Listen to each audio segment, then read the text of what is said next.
Hit TV YouTube channels లో మీ వ్యాపార ప్రకటనలకు మరియు ప్రమోషనల్ ఇంటర్వ్యూస్ కోసం వెంటనే సంప్రదించండి. విజ్ఞాన్ గారు వేరే మూవీకి వస్తే డబుల్ ఇస్మార్ట్ ట్రీజర్ అనేది రిలీజ్ అయింది. ఎలా అనిపించింది? ఇస్మార్ట్ ఏదైతే మంచి కలెక్షన్స్ వచ్చిందో అదే డబుల్ ఇస్మార్ట్ ఇంకా డబుల్ కలెక్షన్స్ వస్తాయని మీరు భావిస్తున్నారే? ఎప్పుడైతే ట్రీజర్ రిలీజ్ అయింది, సంజయ్ దత్ గారు అందులో ఉన్నారు, ఒక మంచి పర్ఫార్మెన్స్ ఇచ్చారని మీరు భావిస్తున్నారా? ఫస్ట్ ఆఫ్ ఆల్ టీజర్ రిలీజ్కి ముందు జరిగిన ఒక చిన్న ఇన్సిడెంట్, హరీష్ శంకర్ ట్వీట్ చేశాడు, రామ్ ఎనర్జీని చూడాలనుకుంటున్నాను మా పూరి గారి డైరెక్షన్లో అని చెప్తే రామ్ కూడా దానికి రిప్లై ఇస్తూ తప్పకుండా సార్ మీ సినిమా కూడా హిట్ అవ్వాలని మనస్ఫూర్తి కోరుకుంటున్నాను. అక్కడ స్టార్ట్ అయింది, ఒక ఇంపల్స్ క్రియేట్ అయింది. ఎందుకు అక్కడ స్టార్ట్ అయింది అంటే వీళ్ళు వారం 10 రోజులుగా ప్రమోషన్స్ చేసుకోవాలి. పైగా దాని మీద చాలా రూమర్స్ వచ్చాయి, పూరికి రామ్కి గొడవ అయిందంట, సినిమా ఏదో అంట ఇంకేదో అంట, మధ్యలో వరంగల్ శ్రీను వచ్చాడంట, డిస్ట్రిబ్యూషన్ ఆగిపోయిందంట, సినిమా అమ్ముడు పోలేదంట, ఏవేవో కారణాలు, మొత్తం నెగిటివిటీ ఎక్కువైపోయింది. హరీష్ శంకర్ ట్వీట్తో ఆ పాజిటివ్నెస్ అనేది స్టార్ట్ అయింది. ఓకే, రామ్ రిప్లైతో అది నెక్స్ట్ పీక్స్కి వెళ్ళింది. వెంటనే ట్రైలర్ రిలీజ్ అవ్వడం ఇంకా బూస్టర్ డోస్ లాగా చెప్పుకోవచ్చు. అండ్ ట్రైలర్ రిలీజ్ అయిన తర్వాత నిజంగా చాలా బాగుంది. రామ్ ఫస్ట్లో ఎలా అయితే చేశాడో దానికి మించిన పర్ఫార్మెన్స్ ఇందులో ఇచ్చాడు. అండ్ అలా లాంగ్వేజ్ కానీ హైదరాబాద్ యాస కానీ ఎవ్రీథింగ్ వాజ్ అంటే వండర్ఫుల్గా దీంట్లో బాగా కుదిరింది, సింపుల్గా చెప్పాలి అంటే. అండ్ నెక్స్ట్ సంజయ్ దత్ గారిని తీసుకోవడం అనేది వీళ్ళకి ఒక పెద్ద అసెట్. ఆయన చేయడం కూడా నిజంగా చాలా గ్రేట్. ఎందుకంటే లైగర్ అనే సినిమా ఫ్లాప్ తర్వాత పూరికి వచ్చిన మంచి హిట్ ఇది. అండ్ రామ్కి లాస్ట్ స్కంద ఫ్లాప్. అవును, ఇది నిరూపించుకోవాల్సిన సినిమా. కానీ సంజయ్ గారు అలా లేరు, కేజీఎఫ్తో ఒక రేంజ్లో ఉన్నాడు. ఆయన చేసే ఈ మధ్యకాలంలో విలన్గా చేసే ప్రతి సినిమా బాగా హిట్. అలాంటి ఆయన ఒప్పుకోవడం నిజంగా మంచి విషయం అని చెప్పుకోవచ్చు. అంటే వీళ్ళకి ఆయనకి ఇచ్చుకునేంత రెమ్యునరేషన్ లేదు, వీళ్ళు కొంచెం ఇబ్బందుల్లోనే ఉన్నారు పూరి చార్మి. వీళ్ళ కోసం తక్కువ రెమ్యునరేషన్ అయినా సరే ఆయన వచ్చి పనిచేశాడు. ఎందుకు పనిచేశాడంటే అదే పూరి మన అమితాబ్ బచ్చన్ గానే డైరెక్ట్ చేశారు, బుడ్డా హోగా తెరా బాప్ అని. సో ఆ ఇదితో పైగా ముంబై అంటే చాలా ఇష్టం పూరికి, బాగా చూపిస్తాడు. ఎలా అయితే బ్యాంకాక్ పట్టయ్య అంటే వాళ్ళకి ఇష్టమో, ఎక్కువ మా షూటింగ్ గోవాలో చేస్తారు అప్పుడప్పుడు, అలాగే ముంబైని బాగా చూపించడం పూరికి నిజంగా అది ఏంటో అది కొట్టిన పిండి. ఈజీగా ఎంతమంది అయినా చూపిండి ముంబైని, కానీ పూరి చూపించినట్టు ఎవడూ చూపించలేదు. సో అలా చూపుకుంటే బాలీవుడ్తో మంచి సంబంధాలు ఉన్నాయి. ఆయన కూడా బాగా యాక్ట్ చేశాడు. ఇప్పుడు సినిమా రిలీజ్కి సిద్ధంగా ఉందనే టైంలో అండ్ హరీష్ శంకర్ శుభాకాంక్షలు చెప్పుకోవడం ఒకరికొకటి నాకు నచ్చింది. ఎందుకంటే వీళ్ళిద్దరు పోటీ పడుతున్నారు.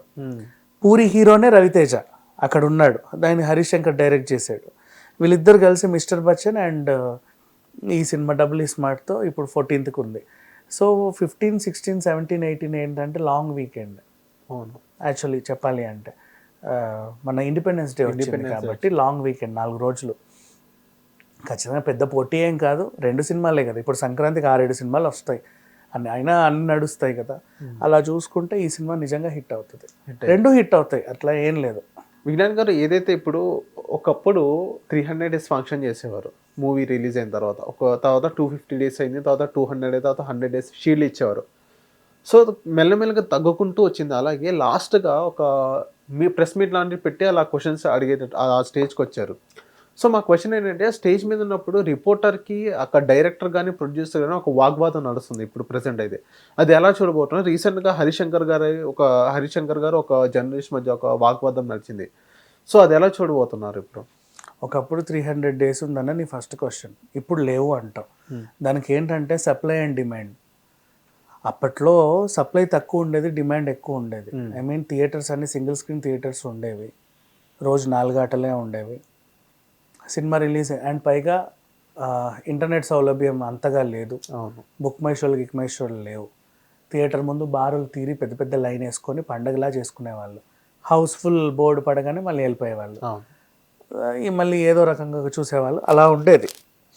రోజు థియేటర్ దగ్గరికి వెళ్ళి అవి 100 రోజులు ఆడేవి. జనాలు వస్తున్న కొద్దీ వాళ్ళు పెంచుకునేవాడు, అలా ఉండేవి. ఇప్పుడు సప్లై పెరిగిపోయింది, సినిమాలు తగ్గిపోయాయి. సప్లై ఎలా పెరిగింది? బోల్డ్ అని మల్టీప్లెక్స్లు వచ్చాయి. ఒక్కరోజు ఒక సినిమా ఒక మల్టీప్లెక్స్లో 16 సార్లు 12 సార్లు వేస్తారు పెద్ద సినిమాలు అయితే. అన్ని స్క్రీన్స్లో అదే.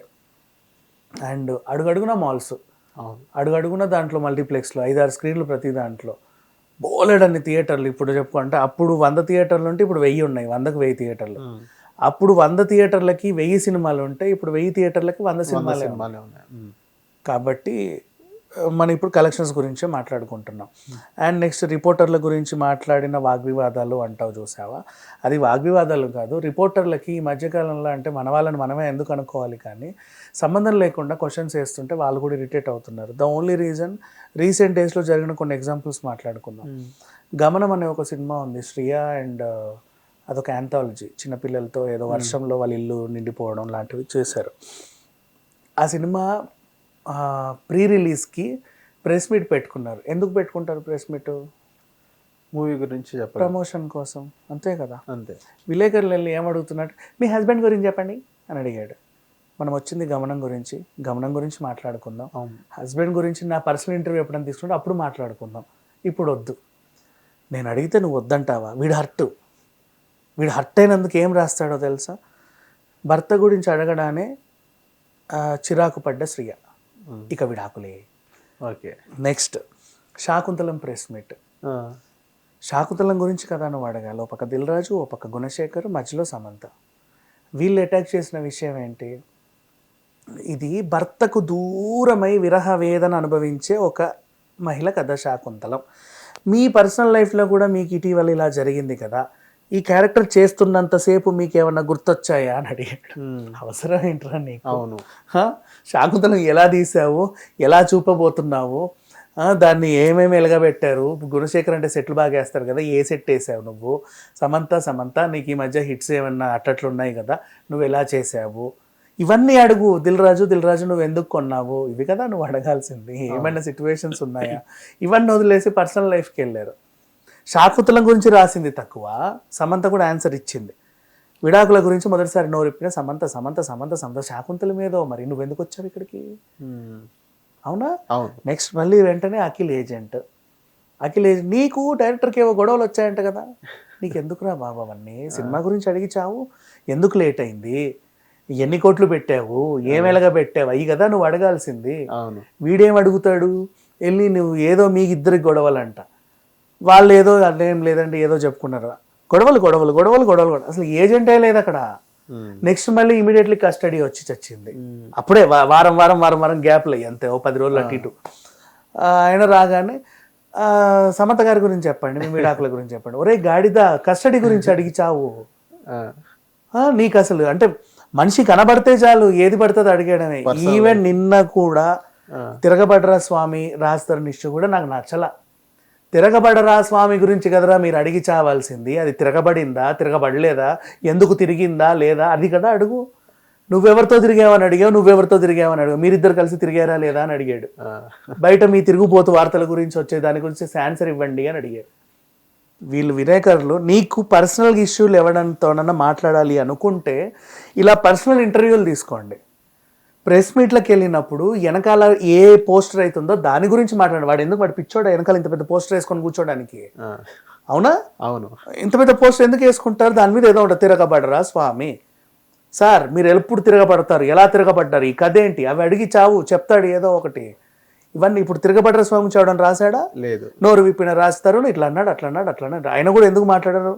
మాట్లాడకపోతే వీళ్ళు ఎక్కడ ఫీల్ అవుతారో అని. మళ్ళీ ఇదొకటి వచ్చిన గొడవ. చెప్పకపోతే ఒక బాధ, చెబితే ఒక బాధ.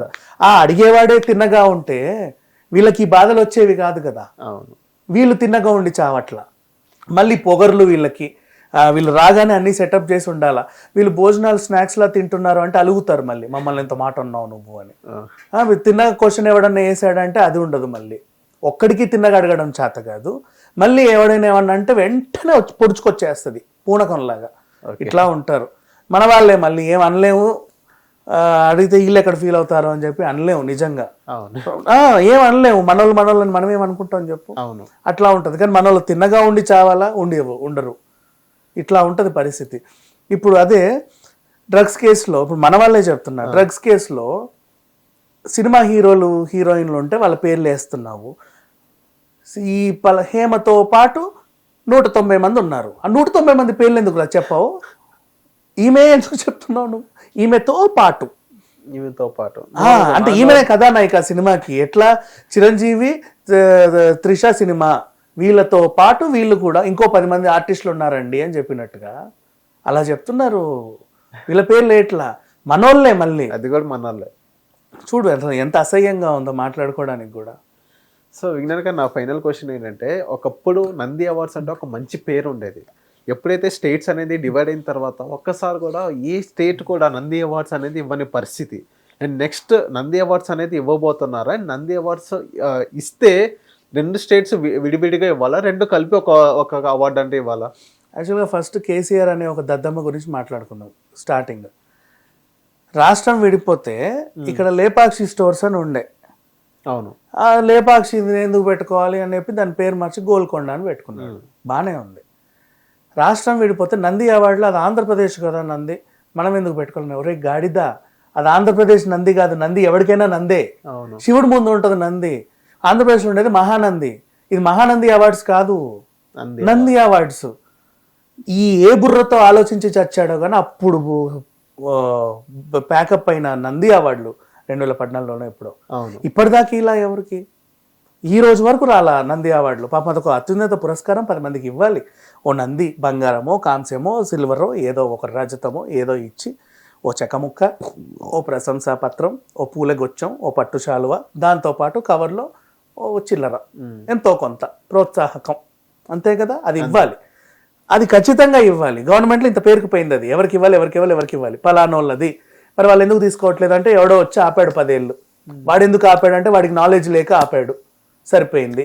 ఇప్పుడన్నా సరే మనం ఇద్దామా అనుకుంటే ఇక్కడ మళ్ళీ ఒక చిన్న ఎమోషన్తో ముడిపడింది. సడన్గా గద్దర్ గారు చనిపోవడం, రేవంత్ రెడ్డి గారికి ఆయన అంటే చాలా ఇష్టం ఉండడం, ఆయనకి ఏదన్నా ఒక అత్యున్నత పురస్కారం ఇవ్వాలి అనుకొని ఏమన్నారు, ఈ నంది అవార్డ్స్ని గద్దర్ అవార్డ్స్గా మార్చి ఇచ్చేద్దామా అనుకున్నారు.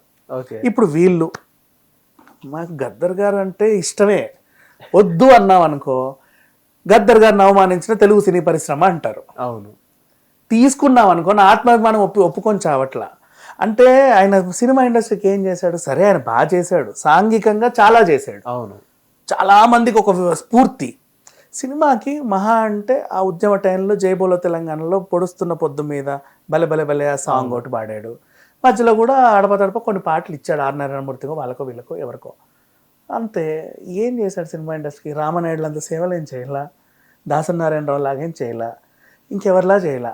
పోనీ వీళ్ళ పేర్లు ప్రతిపాదిద్దామంటే వీళ్ళందరూ ఆంధ్రోళ్ళు అంటారు, తెలంగాణ వాళ్ళు అనరు. పోనీ దాదాసాహెబ్ ఫాల్కే అవార్డు లాగా అత్యున్నత పురస్కారం పొందాలంటే గద్దర్ అవార్డు ఇస్తామంటున్నారు. ఏంటిది అని వీళ్ళు ఆలోచనలో పడ్డారు. వీళ్ళకి ఎందుకో నచ్చలేదు అని ముందే చెప్పారనుకో అవమానించినట్టు అవుతుంది. పైగా ముఖ్యమంత్రి ఆయన ఉన్నాడు, ఆయన ఒక డెసిషన్ తీసేసుకున్నాడు. మనం ఊహు అన్నాం అనుకో ఆయన ఇంకా దేనికన్నా మెలిక పెడతాడు. అవును. ఎందుకు వచ్చిన గొడవ, ఏం చేయాలి అనేసరికి టైంకి చిరంజీవి గారు మధ్యలో దూరి, బాబు ఏదో ఒకటి అలా పెట్టుకుంటావు వెనకాల ర్యాక్లో, ఏదైతే ఏముంది తీసుకో, ఇంత డబ్బులు ఇస్తారు తీసుకో, ఏమన్నా పెట్టుకో, ఏమైంది, ఎప్పుడో ఒకసారి కదా ఇచ్చేది, కాదనకు. వాళ్ళు ఏదో అసలే ఇవ్వని వాళ్ళు ఏదో ఒకటి ఇస్తున్నారు కదా అని చెప్పి ఇటు చెప్పి అటు చెప్పి సర్దుమణికి ఇచ్చాడు. మొన్న కూడా రేవంత్ రెడ్డి గారు అప్పట్లో మీరు టికెట్ల రేట్లు అవి ఇవి పెంచుకోవడానికి నా దగ్గరకు వస్తున్నారు కదా సంతకాల కోసం, వచ్చే ముందు డ్రగ్స్ మీద సైబర్ క్రైమ్ల పైన ఏదన్నా సరే ఒక చిన్న ఇది తీసి వదలండి, అప్పుడు మీరు సమాజానికి ఏదో ఒకటి చేయండి, నన్ను అడగండి, నేను కూడా మీకు ఏదో ఒకటి ఇస్తా అన్నాడు. వాళ్ళు కూడా సరే అన్నారు, చేసుకున్నారు, పర్లేదు, బాగానే ఉంది అంతవరకు. ఇప్పుడు మళ్ళీ గద్దర్ అవార్డు అనేసరికి ఊ అంటే ఒక బాధ, వీళ్ళకి ఊహు అంటే ఒక బాధ. ఏమనాలి అర్థం కాక సైలెంట్గా ఉన్నారు. వీళ్ళు సైలెంట్గా ఉండరు. నేను ఇంత మాట్లాడుతుంటే వాళ్ళు సైలెంట్గా ఉన్నారని ఈయనకు మండింది. సో ఇట్లా ఉంది వ్యవహారం. బట్ తీసుకుంటారు, రేపు మాపో ఇస్తారులే అవార్డు, గద్దర్ అవార్డ్స్. ఇప్పుడు వేరే సాంద్ర అనేది నంది అవార్డు ఇవ్వరు. ఆందోళన నంది ఉంది. మొన్న పోసాని ఇద్దాం అనుకున్నాడు, ఈలో ప్రభుత్వం మారింది, బట్ వీళ్ళు ఇస్తారులే, ఉండరు. అది ఇంకా మళ్ళీ గుర్తు పెట్టుకోవాల్సింది ఏంటంటే యాక్చువల్ కేసీఆర్ వల్లే అది ఆగిపోయింది. అది ఆంధ్ర నంది కాదు, నందికి ఆంధ్ర తెలంగాణ ఉండదు. మహానంది అనే ఒక క్షేత్రం ఆంధ్రలో ఉంది అంతే. అది మహానంది అవార్డ్స్ కాదు, నంది అవార్డ్స్. అదొక్కటి ఆ దద్దమ్మ గుర్తుపెట్టుకుంటే నిజంగా ఈ పాటికి అందరికి వచ్చేవి.